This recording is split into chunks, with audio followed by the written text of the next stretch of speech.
بسم الله الرحمن الرحيم. محاضرتنا لهذا اليوم هي الأوسيليترز. قبل ما نعرف الأوسيليتر نعرف مبدأ الفيدباك. طبعا الفيدباك يلعب دور مهم جدا في الدوائر الإلكترونية، ممكن أن نستخدمها بالأمبليفايرز وذلك لتحسين الأداء ولجعلها أكثر مثالية. لذلك بالانبوت راح تكون عندنا إشارتين، الإشارة الأولى هي الانبوت سيجنال، والإشارة الثانية هي جزء من الاوتبوت سيجنال اللي نطلق عليه بالفيدباك.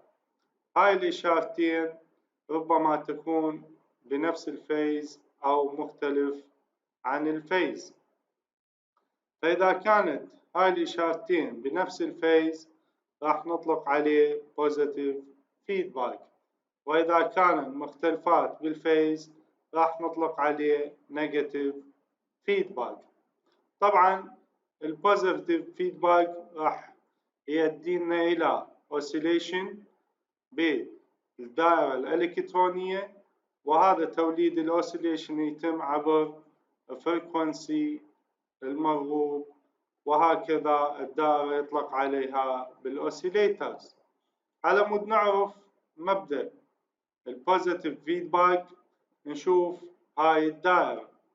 إذا كان عندنا امبليفاير بالجين A والانبوت إلى VN والاوتبوت Vout، نلاحظ أن ال Vout وال VN هي بنفس الفيز، وعندنا زيرو فيز شيفت، ماكو شيفت بالفيز، والفي اوت ترجع بفيدباك عبر الفيدباك نتورك بجين بيتا اللي تنطينا الفيدباك فولتج في اف. هاي الفي اف تنجمع ويا الفي اس السورس فولتج على مود تنطينا الفي ان اللي هي الانبوت للامبليفاير. هذا النوع اذا كان الفيدباك بنفس الفيز مع الانبوت سيجنال هذا نطلق عليه البوزيتيف فيدباك. وهكذا إذا كان الإشارة الفيدباك بنفس الفيز مع الانبوت فالفيدباك راح يطلق عليه بالبوزيتيف فيدباك. إذا أريد نمثل هذا بالمعادلات، فعندنا الامبليفاير جين ال A يساوي V out على ال VN، وهذا نطلق عليه الأوبن لوب جين. أيضا بذات الوقت عندنا نوع آخر من الجين اللي هو الجين بوجود الفيدباك اللي هو الكلوز لوب جين ال AF، ويساوي ال V out على ال VS. ال VN عندنا هي مجموع ال VS زائدا ال VF الفيدباك فولتج، وكذلك الفيدباك فولتج VF تساوي لنا البيتا في ال V out. نعوض معادلة 2 بمعادلة 1 ينطينا ال VN يساوي ال VS زائدا بيتا V out. هذا يؤدي إلى ال VS يساوي VN ناقصا بيتا V out. نعوض هاي معادلة 3 بمعادلة الجين أو closed loop gain، راح نحصل على ال closed loop gain يساوي V out على VN ناقصا بيتا V out. نقسم البسط والمقام على ال VN راح ينطينا ال closed loop gain AF يساوي A على 1 ناقصا A بيتا، بحيث أن ال A يساوي ال V out على ال VN. اللي هنا نجي نعرف الأوسيليتر. الأوسيليتر هو أمبليفاير يستخدم البوزيتيف فيدباك بدون أي إشارة خارجية، ويولد output waveform بفريكونسي معين. طبعا الأوسيليتر هو دائرة إلكترونية يطلق عليها جنريتر، ممكن أن تولد output signal بأمبليتيود معينة وبفريكونسي معين.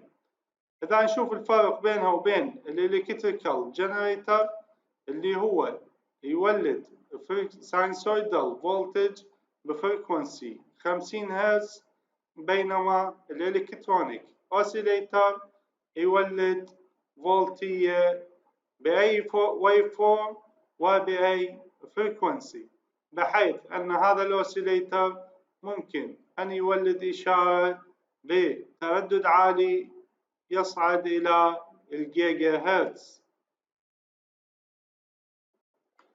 الآن نشوف باركهاوزن كرايتيريان. إذا كان عندنا inverting amplifier وهذا إله gain A وعنده ال VN بفيز معين وال Vout يساوي A VN، نلاحظ أن الأوتبوت فولتج هي بفيز شيفت 180 درجة عن ال VN، لذلك على مود نحصل positive feedback لازم نستخدم network feedback كمان في شكل 4-3 بجين بيتا وبفيس شيفت 180 درجة، بحيث أنه الفيدباك فولتج في اف تكون بنفس الفيز مع الفي ان. طبعا ملاحظة أن الأوسيليتر ما تحتاج input voltage لتوليد الأوسيليشن، لذلك هذا راح يكون المبدأ الأول من الباركهاوزن كرايتيريا. نشوف العلاقات الرياضية لهذا النوع، فالفي اوت راح يساوي لنا الاي في ان. طبعا الفيدباك فاكتور بيتا هو يحدد قيمة الفولتج فيدباك أو الفيدباك فولتج عبر المعادلة في اف يساوي بيتا في اوت. نعوض معادلة 1 بمعادلة 2 راح نشوف ال VF يساوي A بيتا في ال VN، لذلك الأوسيليتر راح يعتمد أو الأمبليتيود تعتمد على قيمة ال A بيتا، لذلك الماجنتيود لل A بيتا المفروض تكون 1 على مود أنه ال VF راح تكون بنفس الفيز مع ال VN. على مود نحصل هذا الشيء لازم الفيدباك نتورك بيها فيز شيفت 180 درجة، وبالتالي التوتال فيز شيفت اراوند ذا لوب لازم يكون 360 درجة. بهذا الشرط أنه ما نحتاج external input والدائرة راح تعمل كأوسيليتر. طبعا التو كونديشن للباركهاوزن الكرايتيريا هي كالتالي: اولا التوتال فيز شيفت اراوند ذا لوب، يعني من الانبوت سيجنال ومرورا بالامبليفاير ورجوعا حول الفيدباك نتورك وللانبوت مرة اخرى لازم يكون هو 0 درجة او 360 درجة. ثانيا أنه الماجنتيود لحاصل ضرب الأوبن لوب جين ال A ويا الماجنتيود للفيدباك فاكتور بيتا لازم يكون يونيتي أو يساوي 1.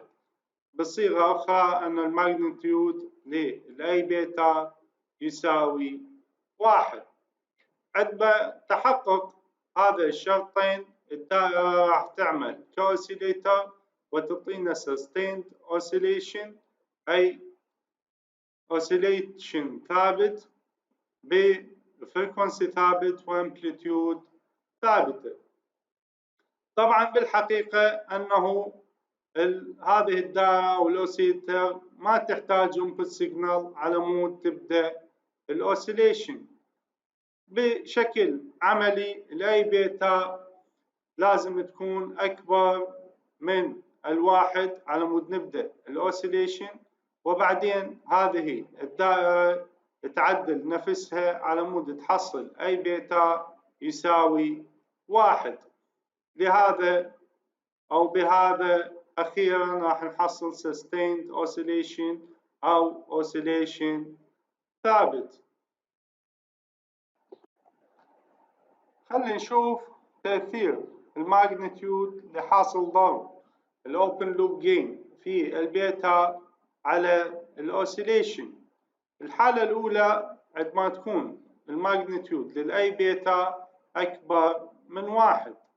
إذا كان التوتال فيز شيفت لللوب هو 0 درجة أو 360 درجة والماجنتيود للأي بيتا أكبر من 1 راح يعطينا حالة نسميها growing type oscillation، أي أن الإشارة تبدأ بماجنتيود أو أمبليتيود معينة وتبدأ بالتزايد وكالتالي بالنسبة للفريكونسي. الحالة الثانية عندما تكون الأمبليتيود أو الماجنتيود للأي بيتا يساوي 1.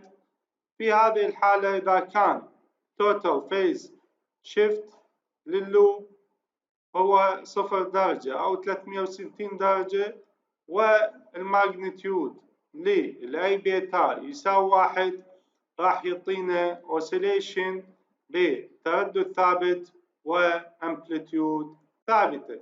هذا التردد الأوسيليشن نطلق عليه sustained oscillation اللي هو موضح بهذا الشكل، يعني الامبليتيود والفريكونسي راح يكون ثابت. الحالة الثالثة اللي هي تكون الماجنتيود للأي بيتا أصغر من 1، فإذا كان التوتال فيز شيفت around the loop هو 0 درجة و 360 درجة، لكن الماجنتيود للأي بيتا أصغر من 1، بهذا راح نحصل على نوع نسميه decaying oscillation. الديكينج oscillation راح يبدأ بامبليتيود معينة وفريكونسي معينة ويبدأ يقل إلى حد التوقف، وبهذا الدائرة راح تعمل كامبليفاير عادي بدون أي oscillation. طبعا ننوه مرة أخرى أنه الدائرة أو الأوسيليتر ما يحتاج input signal، بحيث أنه الماجنتيود للأي بيتا راح نحافظ عليها يونيتي أو أعلى من اليونيتي كبداية، ومن ثم الدائرة تعدل نفسها على مود تحصل الماجنتيود للأي بيتا يساوي 1 والناتج بالنهاية هو sustained oscillation. الآن عندنا موضوع الستارتنج فولتج. بما أنه قلنا أنه الأوسيليتر ما يحتاج input voltage، شلون راح نبدي الأوسيليشن أو الانبوت فولتج؟ هنا ملاحظة عندنا لكل مقاومة هي إلكترونات حرة فري إلكترون، طبعا تحت أي تأثير أو درجة حرارة الغرفة هذه الإلكترونات تتحرك باتجاهات مختلفة.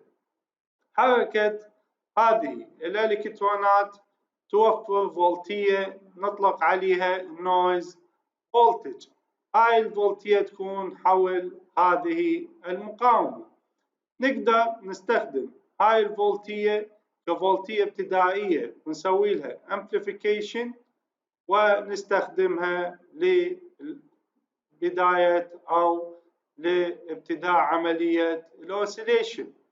طبعا هنا الماجنتيود للأي بيتا لازم نحافظ عليها أكبر من 1 على مود نبدأ عملية الأوسيليشن، وبعدين أنه من يظهر الأوتبوت الدائرة راح تعدل نفسها على مود تحصل الماجنتيود للأي بيتا يساوي 1 بفيز شيفت 360 درجة، ويكون الناتج هو sustained oscillation.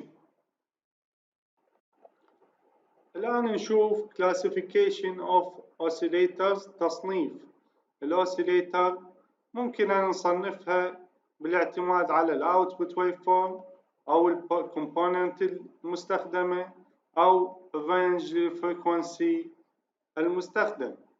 لذلك عندنا 4 أنواع. النوع الأول based on output waveform بالاعتماد على الأوتبوت أو شكل الأوتبوت. ممكن نجزئها إلى جزئين ساينسويدال ونون ساينسويدال أوسيليتر. الساينسويدال اللي هو يعطينا الموجة الجيبية، والنون ساينسويدال يعطينا موجات أخرى مثل التراينجولار والسكوير والسوتوث. النوع الثاني هو اللي يعتمد على الكومبوننت للدائرة، فالنوع اللي يستخدم الريسيستنس والكاباسيتنس نطلق عليه ال RC oscillator، بينما اللي يستخدم الاندكتنس والكاباسيتنس نطلق عليه ال LC oscillator. عندنا نوع آخر يستخدم الكريستال اللي نطلق عليه كريستال oscillator. النوع الثالث أنه بالاعتماد على الرينج للتردد المستخدم الأوبريتنج فريكونسي، فإذا كان التردد المستخدم من 20 هرتز إلى 100 أو 200 كيلو هرتز، هذا يستخدم اللو فريكونسيز ونطلق عليه الأوديو فريكونسي أو ال AF oscillator. بينما النوع الثاني اللي ياخذ رينج من 200 أو 300 كيلو هرتز إلى الجيجا هرتز نصنفه ك هاي فريكونسي ونطلق عليه راديو فريكونسي RF oscillators. طبعا ملاحظة أن ال RC oscillator هي تستخدم لللو فريكونسي، وال LC oscillator تستخدم للهاي فريكونسي رينج. النوع الرابع بالاعتماد على whether feedback is used or not، هل تستخدم الفيدباك أو لا. لذلك الأنواع اللي تستخدم الفيدباك نطلق عليها feedback oscillator، والأنواع اللي ما تستخدم الفيدباك فهذا النوع نطلق عليه non feedback oscillator. وهذا النوع هو يستخدم النيجاتيف ريزيستنس ريجن من ضمن خصائص الديفايس أو الكومبوننت المستخدم. طبعا مثال على النون فيدباك تايب اوسيليتر هو اليو جي تي ريلاكسيشن اوسيليتر.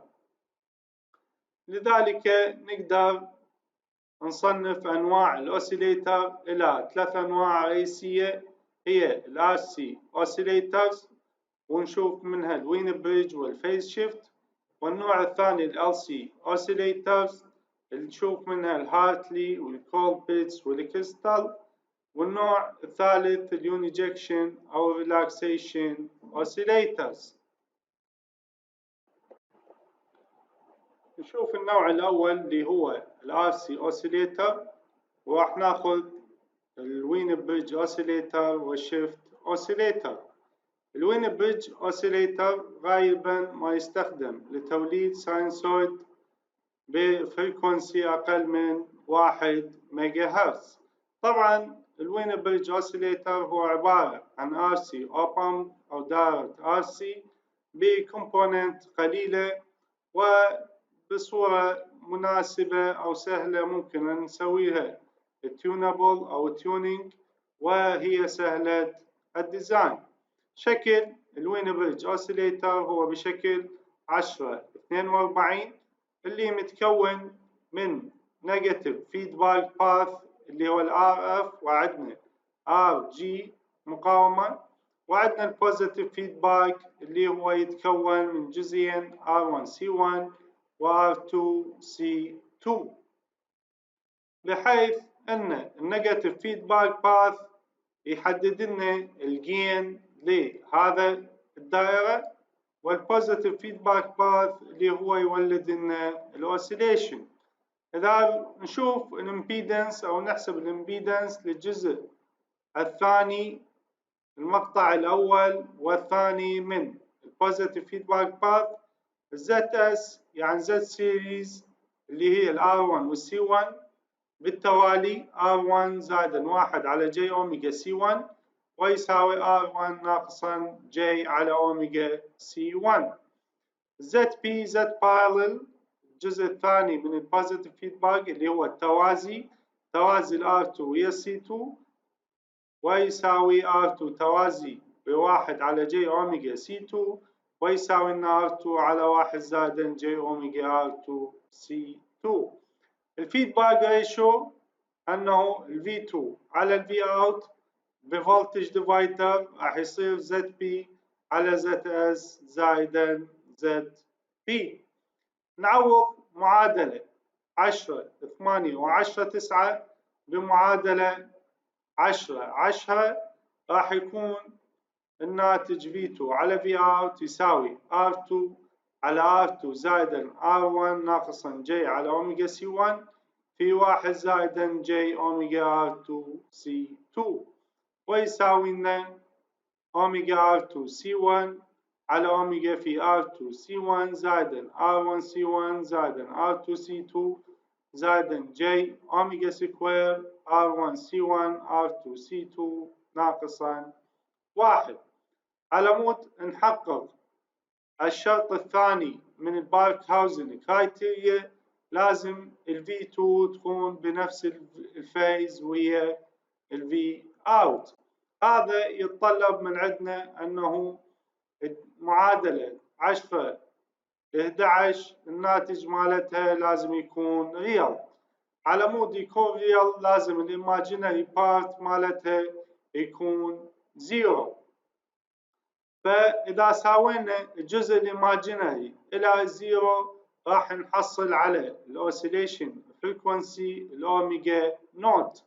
لذلك أوميجا نوت سكوير R1 C1 R2 C2 ناقص واحد يساوي صفر.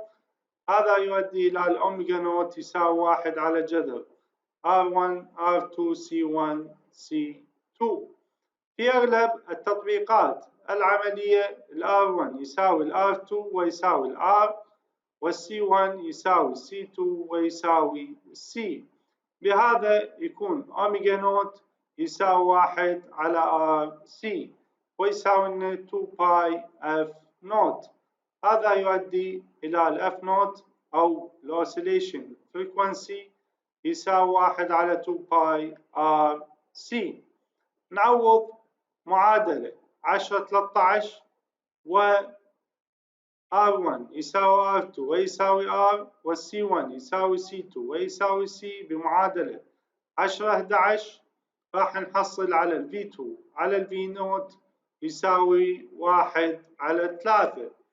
وهكذا على مود نحقق الشرط الأول للبارك هاوزن كرايتيريا الأوب أمب لازم يوفر جين 3 أو أكبر كأوفرول جين. لذلك الأوفرول جين على مود يونيتي أو واحد. نستدعي معادلة النون انفرتنج امبليفاير اللي هي ال Vout على ال V2 يساوي واحد زائدا RF على RG ويساوي لنا 3. لذلك ال RF يساوي 2 RG.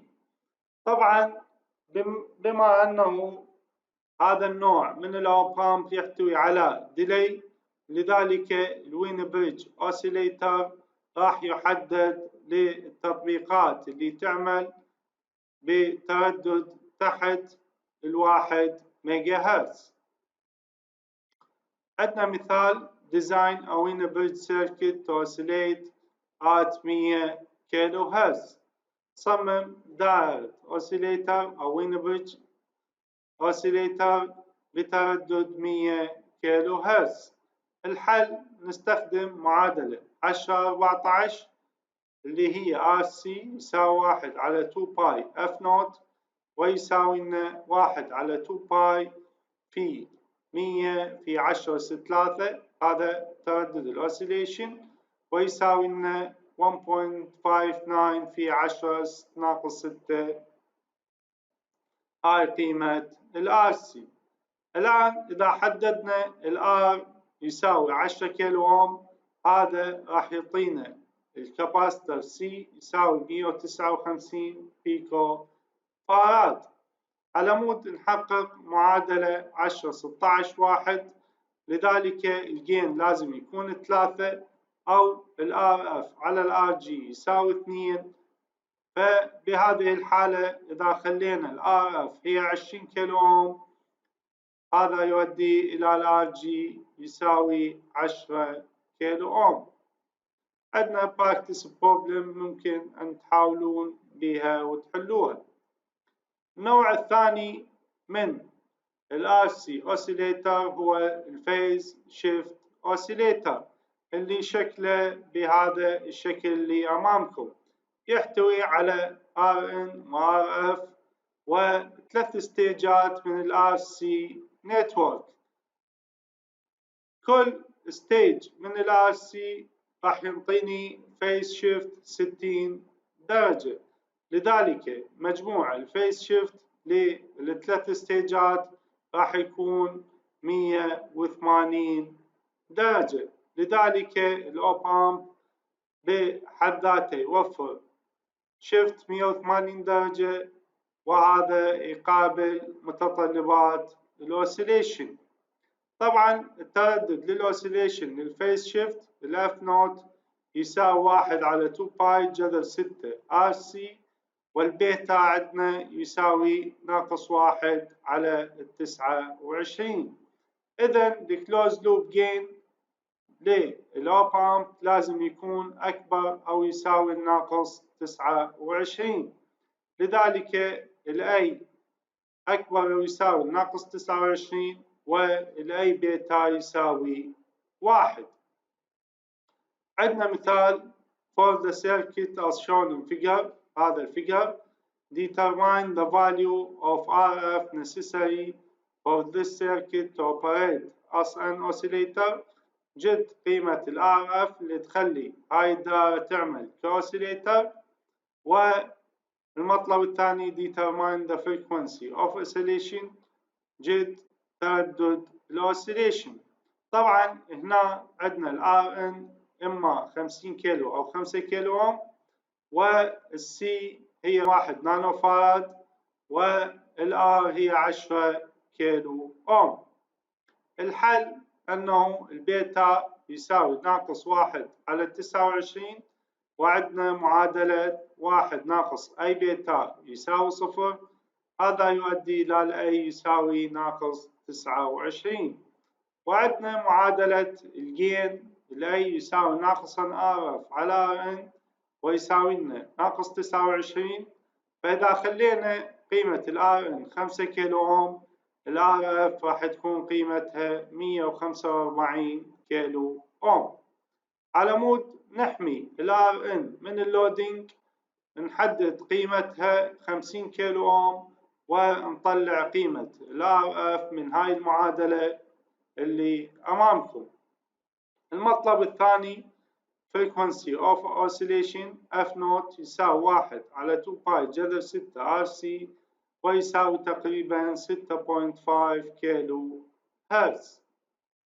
عندنا مثال آخر عند phase shift oscillator shown in figure.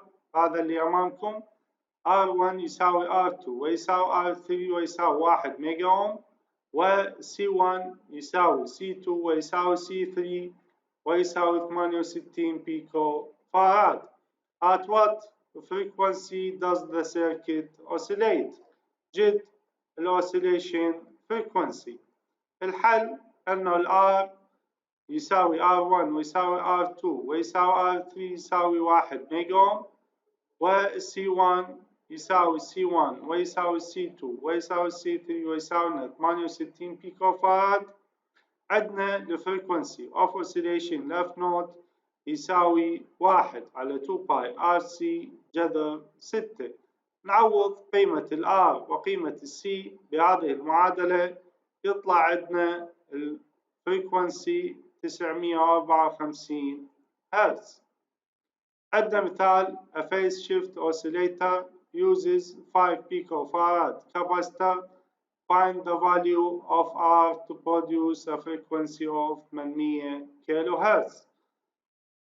الحل عندنا معادلة الفريكونسي F نوت يساوي 1 على 2 باي RC جذر 6، وبذلك ال R يساوي 1 على 2 باي F نوت C جذر 6. نعوض قيمة الكاباستر وقيمة الأوسيليشن فريكونسي، راح نحصل على قيمة ال R اللي هي 16.2 كيلو أوم. في المحاضرة الجاية إن شاء الله راح نشرح ال LC Oscillators. شكرا لاستماعكم.